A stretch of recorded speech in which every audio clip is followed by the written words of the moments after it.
你對上一次喺飯台上面見到江小白係幾時嘅事呢？我指嘅唔係嗰種刻意迴避嘅唔記得，而係真係佢就好似靜靜雞咁由我哋嘅生活入面消失咗。2026年7月行入一間連鎖超市，喺白酒貨架前面停低，眼光掃過茅台、五糧液、瀘州老窖、汾酒，整整3排，幾十個品牌，唯獨冇咗嗰個曾經放喺最顯眼位置嘅小方瓶。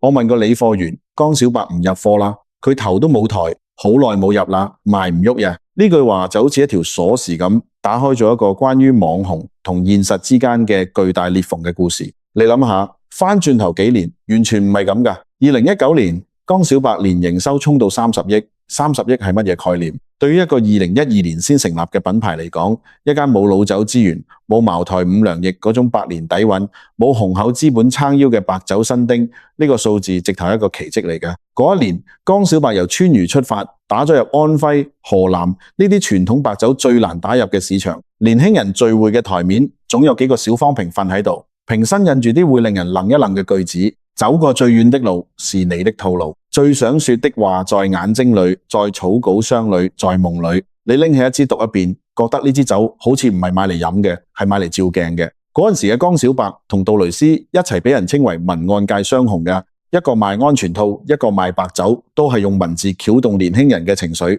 甚至喺2019年江小白最巔峰嗰排，我有個做餐飲嘅朋友講過一句說話。而家開餐廳唔擺江小白都好意思話自己做緊年輕人嘅生意，但去到今日呢，網絡上開始流行一句說話，好刺耳但係真實嘅，江小白狗都唔飲。呢句話由講笑變成共識，用咗唔使5年時間咋。一個曾經年銷30億嘅品牌，點樣由青春小酒變成狗都唔飲？呢件事比佢當年點樣爆紅更加值得深究呀。先講下佢當年係點樣紅嘅。2012年，江小白啱啱出世嗰陣，白酒行業係咩局面？茅台、五糧液、瀘州老窖割據高端，牛欄山老村長盤踞低端。年輕人呢，基本上唔掂白酒㗎，覺得太烈，場合太正式，包裝太老氣，飲白酒就係陪長輩或者應酬，同自己冇關係。白酒行業有一個經典嘅無奈，年輕人不喝白酒呢個命題存在咗幾十年，無數品牌諗爆頭都冇人解到，直到陶石泉出現，佢係江小白嘅創辦人，做過酒類營銷，懂年輕人，更懂點樣同年輕人講嘢。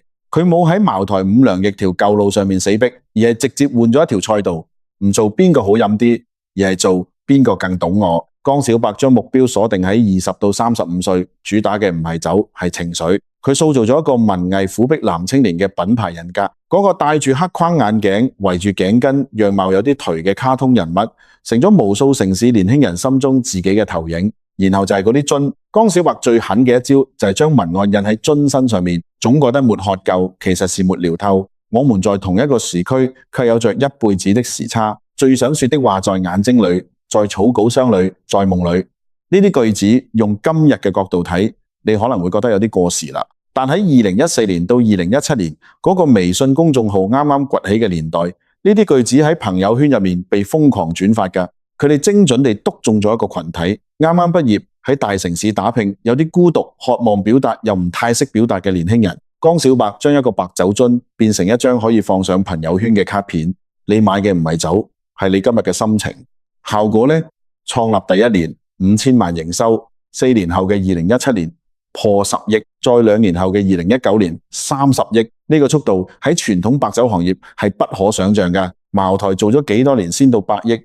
五糧液做咗幾多年？江小白用7年時間行完人哋幾十年嘅路。嗰陣時你去重慶，的士司機都會同你講，江小白係我哋嘅新名片嚟㗎，仲勁過火鍋呀。但問題都出喺度咯。當品牌嘅核心競爭力係情緒共鳴同酒心文案嘅時候，佢可能忽略咗一個最基本嘅嘢，酒係用嚟飲㗎。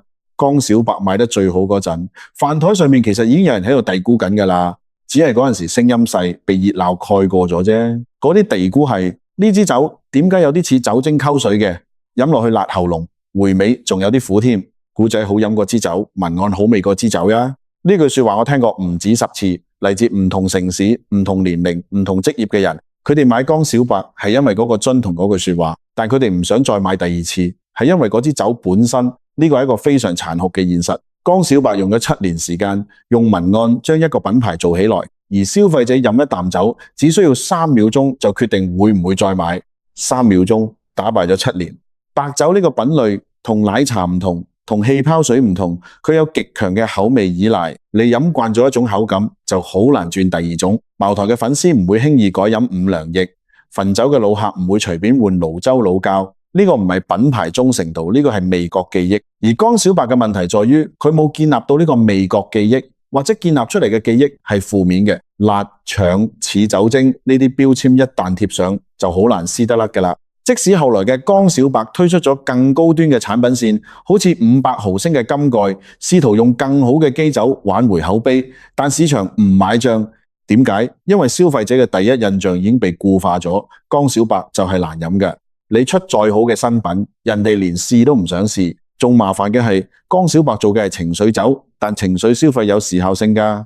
你今日失戀，買一支江小白，對住樽上面嘅文案感同身受。等你聽日走出咗失聯，你仲會買咩？唔會㗎，你會買一支更好嘅酒嚟慶祝。呢個就係情緒消費嘅天花板，佢可以令你第一次埋單，但冇辦法保證你第二次、第三次持續埋單。而白酒生意嘅本質，偏偏就係復購率。老酒鬼唔會日日失戀，但佢哋可能日日都飲酒。江小白用快消品嘅方式做白酒，只係解決咗留意到我嘅問題，冇解決到離唔開我嘅問題。睇下數據啦。2021年江小白營收回落到20幾億，2022年之後已經唔再公開營收數據，但行業內估算已經唔夠20億，市場份額縮水到 0.5% 以下。2025年底到2026年初，江小白被爆出大規模裁員，涉及近30%員工。官方回應話正常組織調整，但所有人都知嗰個叫止蝕。與此同時，公司將個名由江小白改做平子星球，試圖用一個新嘅殼去裝新嘅故仔。呢一切動作都指向同一個方向。當年嘅網紅真係頂唔住啦。如果話難飲係江小白自己嘅問題，咁接下來嘅局面就係佢點都諗唔到嘅。自己開創嘅賽道被人塞到實一實，連轉身嘅空間都冇埋。江小白最聰明嘅地方係第一個發現年輕人不喝白酒呢個市場空白。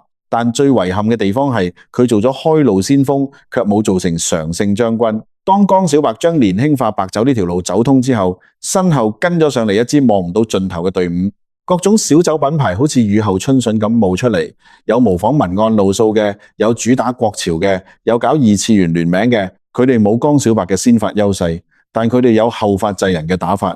你教育咗個市場，我直接收割你嘅成果。與此同時，傳統白酒巨頭們都醒咗啦。以前佢哋睇唔上低度酒、青春酒呢個市場，覺得係小打小鬧。但江小白做到30億之後，佢哋唔可以再裝作睇唔到㗎啦。茅台推出咗幽默藍莓氣泡酒，五糧液有仙林青梅酒，瀘州老窖做咗桃花醉。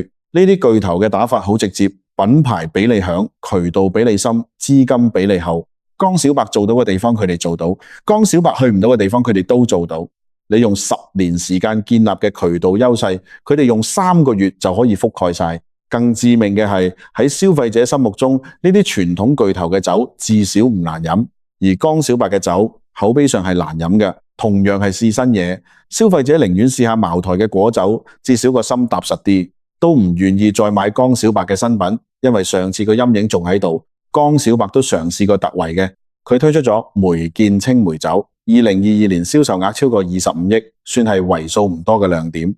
但梅見嘅成功，與其話係江小白揾到咗持續增長嘅系統性解法，不如話係用運氣賭中咗一個品類。低度酒呢個賽道本身就已經好擠擁，競爭比白酒仲激烈啊！而且江小白喺梅見上面做嘅，依然係佢最擅長嘅情緒營銷，微歡自癒一個人的小酒。呢招喺2014年好使，但喺2026年，年輕人已經睇到厭啦。江小白嘅故事講到呢度，其實已經好清晰㗎啦。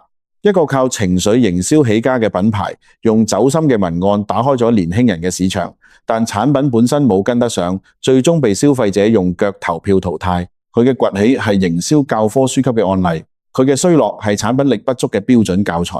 但如果我哋只睇到營銷過度、產品唔掂嘅話，就真係睇得太淺啦。江小白真正嘅問題比唔好飲深得多。佢試圖用一個快消品嘅邏輯去顛覆一個慢消品嘅行業。佢用做奶茶嘅方式去做白酒，用寫公眾號嘅方式去賣酒。呢個喺初期係高效嘅，因為佢可以快速吸客。但佢忽略咗一個本質，酒類消費係信任消費嚟㗎。傳統白酒品牌之所以可以活幾十年、上百年，靠嘅係時間嘅沉澱。老窖詞、老酒曲、老師傅呢啲詞聽落好老土，但佢哋係消費者願意俾錢嘅理由嚟㗎。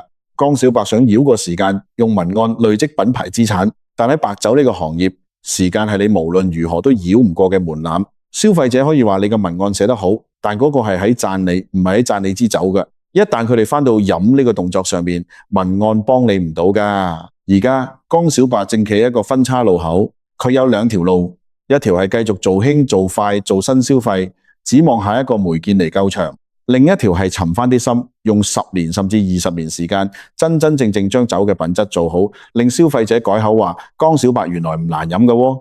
第二條路太慢啦，慢到資本等唔到，慢到市場等唔到，慢到連佢自己都可能等唔到。